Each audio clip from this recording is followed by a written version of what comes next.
Hi, thank you for your question.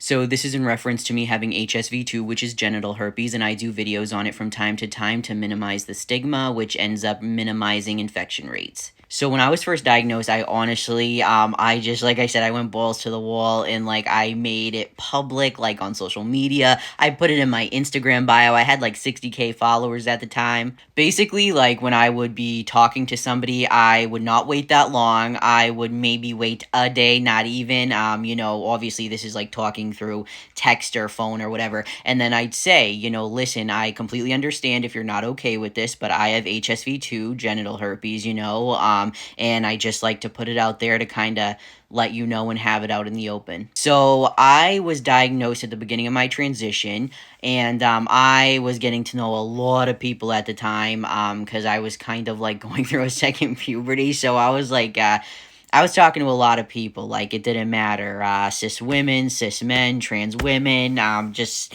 trans men, just everybody. I only had two people stop talking to me because of it. And one of them, like, I disclosed to him, I was like, I have HSV2. And he's like, oh, that's fine. That's okay. And then later on, like, weeks later, like, luckily we weren't physical or anything. I was like, I mentioned having genital herpes. And he's like, what?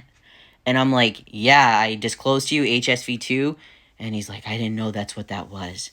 And I always joke, like, what the fuck did he think it was? A new Honda model? Like, imagine if someone says that to you, and if you don't know what it is, like, why not just type it in Google? Fortunately, that was a little bit of a blessing. I wasn't, like, super into that person anyways. But as far as, like, people I was, like, actually getting to know and I was kind of disappointed about, that was only one person. But it ended up working out because I've been married for a while now, and I'm happier than ever.